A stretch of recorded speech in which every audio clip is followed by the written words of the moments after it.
Hello everyone. तो आज हम एक्सरसाइज 1B का क्वेश्चन नंबर 25 सॉल्व करने जा रहे हैं। तो पहले हम क्वेश्चन पढ़ते हैं। क्वेश्चन है, in a seminar the number of participants in Hindi, English and mathematics are 60, 84 and 108 respectively. ठीक है, तो हमसे क्वेश्चन में बोल रहा है कि एक सेमिनार हो रहा है जिसमें अलग अलग सब्जेक्ट के पार्टिसिपेंट्स हैं। ठीक है, तो यहाँ पे हिंदी, इंग्लिश और मैथमेटिक्स के पार्टिसिपेंट्स हैं, उनका नंबर भी दिया है। ठीक है, तो हिंदी के टोटल नंबर ऑफ पार्टिसिपेंट्स कितने हैं? तो हिंदी के 60 हैं। ठीक है, इंग्लिश के टोटल नंबर ऑफ पार्टिसिपेंट्स यहाँ पे 84 हैं और मैथमेटिक्स के यहाँ पे 108 हैं। ठीक है, 108। क्लियर है यहाँ तक? हमसे आगे क्वेश्चन में बोल रहा है कि find the minimum numbers of room required if in each room the same number of participants are to be seated and all of them being in the same subject। ठीक है, तो हमको क्या फाइंड करना है? हमको मिनिमम नंबर ऑफ रूम्स बताने हैं और हर एक रूम के लिए कुछ कंडीशन है, यानी कि हर एक रूम में सेम नंबर ऑफ पार्टिसिपेंट्स होने चाहिए। यानी कि अगर एक रूम में 10 पार्टिसिपेंट्स है तो सारे ही में क्या होने चाहिए? 10 ही होने चाहिए। अगर एक में 20 है तो सब में 20 होने चाहिए। ठीक है, तो पहला कंडीशन है कि सेम नंबर ऑफ पार्टिसिपेंट्स होने चाहिए और दूसरा कंडीशन है and all of them being in the same subject. ठीक है, यानी कि अगर कोई एक रूम में 20 पार्टिसिपेंट्स हैं तो 20 पार्टिसिपेंट्स सेम सब्जेक्ट के होने चाहिए। ऐसा नहीं है कि 10 हिंदी के हैं, 5 इंग्लिश के हैं और 5 मैथमेटिक्स के हैं, ऐसा नहीं है। ठीक है ना, सेम सब्जेक्ट के होने चाहिए। अगर 20 पार्टिसिपेंट्स हैं तो 20 हिंदी के होने चाहिए या फिर इंग्लिश के होने चाहिए या फिर मैथमेटिक्स के होने चाहिए, ऐसे होने चाहिए। क्लियर है? तो हमको मिनिमम नंबर ऑफ रूम्स बताने होंगे इस कंडीशन के साथ। ठीक है, तो अब ध्यान से देखेंगे। मिनिमम नंबर ऑफ रूम्स के लिए एक रूम में मैक्सिमम नंबर ऑफ स्टूडेंट को रखना पड़ेगा जो कि ये दोनों कंडीशन को फुलफिल कर रहा है। ठीक है, मिनिमम नंबर ऑफ रूम्स के लिए हमको एक रूम में मैक्सिमम नंबर ऑफ स्टूडेंट को रखना पड़ेगा जो कि इन दोनों कंडीशन को सेटिस्फाई करे, फुलफिल करे। क्लियर है? अब ध्यान से देखेंगे। इतना तो क्लियर है कि एक रूम में जितने सारे लड़के होंगे, जितने भी लड़के होंगे, वो number of student given data से तो कम होगा, यानी कि given total number of student से तो कम ही होंगे। ऐसा तो नहीं होगा कि एक रूम में हम 108 लड़के को बैठा देंगे, ऐसा तो नहीं होगा, उसे कम ही बैठाएंगे। अगर मान लेते हैं कि एक रूम में हम 108 लड़के को बैठा भी दिए तो दूसरे वाले रूम में भी 108 ही होने चाहिए क्योंकि सेम नंबर ऑफ स्टूडेंट होने चाहिए। लेकिन यहाँ पे 84 है, 60 है, तो ये कंडीशन फुलफिल नहीं हो पा रहा है। तो एक रूम में जितने भी लड़के होंगे वो number of student given data से क्या होंगे? कम ही होंगे। ठीक है, और ये हम एग्जांपल्स में बताए थे कि कैसे हम वर्ड प्रॉब्लम को सॉल्व करते हैं। अगर हमको ये लगे कि मेरा आंसर गिवन डाटा से छोटा हो सकता है तो उस केस में एचसीएफ फाइंड करते हैं। अगर हमको ये लगे कि बड़ा हो सकता है आंसर तो उस केस में हम एलसीएम फाइंड करते हैं। तो यहाँ पे हमको मतलब खुद से भी ये समझ सकते हैं कि जो भी आंसर होगा, यानी कि एक रूम में जितने सारे लड़के होंगे वो गिवन नंबर से क्या होंगे? गिवन डाटा से क्या होंगे? छोटे ही होंगे, मतलब कम ही होंगे। ठीक है, तो मिनिमम नंबर्स ऑफ रूम बताने के लिए पहले हमको ये बताना होगा कि एक रूम में कितने लड़के मैक्सिमम हो सकते हैं, पहले ये बताना होगा, तब जाके हम मिनिमम नंबर ऑफ रूम्स बता सकते हैं। आ रही बात समझ में? तो पहले हम ये निकालेंगे। यहाँ पर हम सॉल्यूशन लिखते हैं। सॉल्यूशन में ज़्यादा कुछ नहीं लिखना है, पहले लिखेंगे देयरफॉर या फिर लिखेंगे मैक्सिमम नंबर ऑफ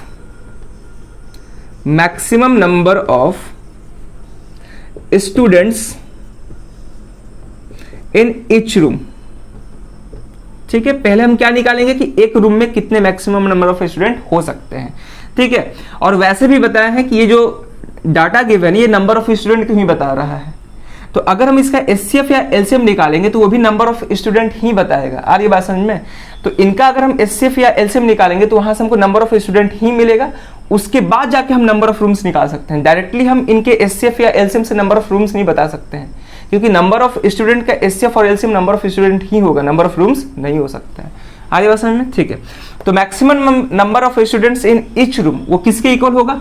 इन तीनों के एचसीएफ के इक्वल होगा, यानी कि एचसीएफ ऑफ 60, 84 एंड 108। ठीक है, अब इनका प्राइम फैक्टराइजेशन का यूज करके हम एचसीएफ निकालेंगे। तो 60 का करते हैं प्राइम फैक्टराइजेशन, ये 30 हो जाएगा। ठीक है, चलिए उसके बाद 84 का करते हैं, ये 2 से 42 टाइम्स में, उसके बाद 21 3 से 7 टाइम में। क्लियर है? अब क्या बचा? 108, इसका करते हैं ये 2 से 54 टाइम्स में। ठीक है ना, ये 2 से 27 हो जाएगा मेरे ख्याल से, हाँ। फिर 3 से ये 9 हो जाएगा, ठीक है। अब सारे नंबर्स को उसके प्रोडक्ट के फॉर्म में लिखेंगे प्राइम फैक्टर्स के, तो यहाँ पे हो जाएगा 2 का स्क्वायर इंटू 3 इंटू 5, ठीक है। यहाँ पे हो जाएगा 2 का स्क्वायर इंटू 3 इंटू 7, ठीक है। अब तो एचसीएफ निकालने आ गया होगा कि कैसे हम प्राइम फैक्टराइजेशन से एचसीएफ या एलसीएम निकालते हैं, क्लियर है। बहुत सारे क्वेश्चन इस पे बेस्ट सॉल्व किए हम। यहाँ से हो जाएगा 2 का स्क्वायर इंटू 3 कितने बार है, 3 बार है, यानी कि 3 का क्यूब हो जाएगा, क्लियर है। अब हमको एचसीएफ फाइंड करना है, तो एचसीएफ में पता है क्या करते हैं, कॉमन प्राइम फैक्टर्स देखते हैं। तो इन सबके प्राइम फैक्टराइजेशन में कौन कौन से प्राइम फैक्टर्स कॉमन है, 2 और 3 है, यानी कि 2 इंटू 3। अब हम इन सब का स्मॉलेस्ट पावर लेते हैं, तो यहाँ पे 2 का पावर 2 ही है हर जगह, तो 2 ही होगा, और यहाँ पे 1 है, स्मॉलेस्ट पावर क्या है 1 है, तो कितना हो जाएगा ये हो जाएगा 4 3 12, ठीक है। आ रही बात समझ में, यानी कि एक रूम में मैक्सिमम नंबर ऑफ स्टूडेंट कितने हो सकते हैं, 12 हो सकते हैं, तब जाके ये कंडीशन सेटिस्फाई होगा। जो भी कंडीशन दिया है कि हर रूम में सेम नंबर ऑफ स्टूडेंट होना चाहिए, सेम सब्जेक्ट के होने चाहिए, ये सारे कंडीशन तभी फुलफिल होगा जब हम एक रूम में 12 स्टूडेंट को रखते हैं, ठीक है। अब हमसे टोटल नंबर ऑफ रूम्स पूछा है, टोटल नंबर ऑफ रूम्स कितने होंगे, तो अब ध्यान से देखेंगे। तो पहले इतना नोट कर ले पॉज करके, उसके बाद हम टोटल नंबर ऑफ रूम्स से बताते हैं। अब हमको नंबर ऑफ रूम्स फाइंड करना है, ठीक है। तो अब ध्यान से देखेंगे, हिंदी सब्जेक्ट में टोटल नंबर ऑफ स्टूडेंट कितने हैं, 60 है। एक रूम में 12 लड़के हैं, ठीक है ना, तो 60 स्टूडेंट के लिए कितने रूम्स लगेंगे, तो 60 डिवाइड बाई 12, यानी कि अगर हमको नंबर ऑफ रूम्स पता करने होंगे, number of rooms for Hindi subject, ठीक है, तो कितने होंगे, total number of student divide by number of student in each room, तो कितना हो जाएगा 5, ठीक है ना। तो हिंदी के लिए कितने आ गए, 5 रूम। उसी तरह अगर हमको नंबर ऑफ रूम्स निकालने होंगे फॉर किसके लिए, इंग्लिश के लिए, ठीक है ना, तो इंग्लिश के लिए टोटल नंबर ऑफ स्टूडेंट कितने हैं 84, एक रूम में 12, तो कितने हो जाएंगे ये 12 7 जा 84, ठीक है।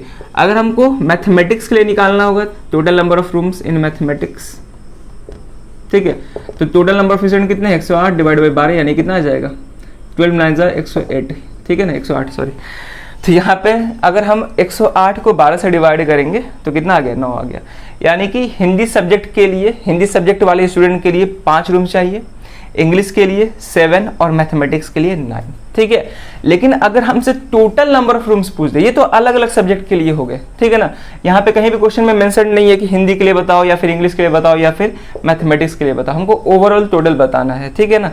तो अगर हमको टोटल नंबर ऑफ रूम्स पता करना होंगे तो टोटल नंबर ऑफ रूम्स वो कितने होंगे, सबको ऐड कर देंगे, यानी कि 5 + 7 + 9, तो 5 + 7 12, 12 + 9 कितना हो जाएगा 21 रूम्स हो जाएंगे, ठीक है। यानी कि मिनिमम नंबर ऑफ रूम्स हमको 21 लेने ही होंगे, तब जाके ये सारे कंडीशन सेटिस्फाई हो पाएंगे, ठीक है। और एक रूम में मैक्सिमम कितने हो सकते हैं 12 ही हो सकते हैं, उससे ज़्यादा हम स्टूडेंट को नहीं बैठा सकते हैं, क्लियर है। तो इस तरह से क्वेश्चन को सॉल्व करना था, और इस तरह के वर्ड प्रॉब्लम को हम कई सारे एग्जांपल्स में हम बताए हैं, ठीक है ना। वहाँ पे आप जाकर देख सकते हैं कि क्यों हम एचसीएफ निकालते हैं, क्यों एलसीएम निकालते हैं, आसानी समझ में आ गया। वैसे भी यहाँ पे हम बता दिए हैं कि अगर लगे कि आंसर बड़ा आएगा तो एलसीएम फाइंड करेंगे, छोटा आएगा तो एचसीएफ फाइंड करेंगे, ठीक है। तो सिंपल था क्वेश्चन, इसी तरह सॉल्व करना था, बढ़िया था। और क्वेश्चंस को प्रैक्टिस करते रहिए, जितना प्रैक्टिस करिएगा उतना कंसेप्ट क्लियर होते जाएगा, ठीक है ना। तो चलिए फिर इस वीडियो में यही क्वेश्चन रखते हैं, अब मिलते हैं नेक्स्ट वीडियो में नए क्वेश्चन के साथ। Thank you.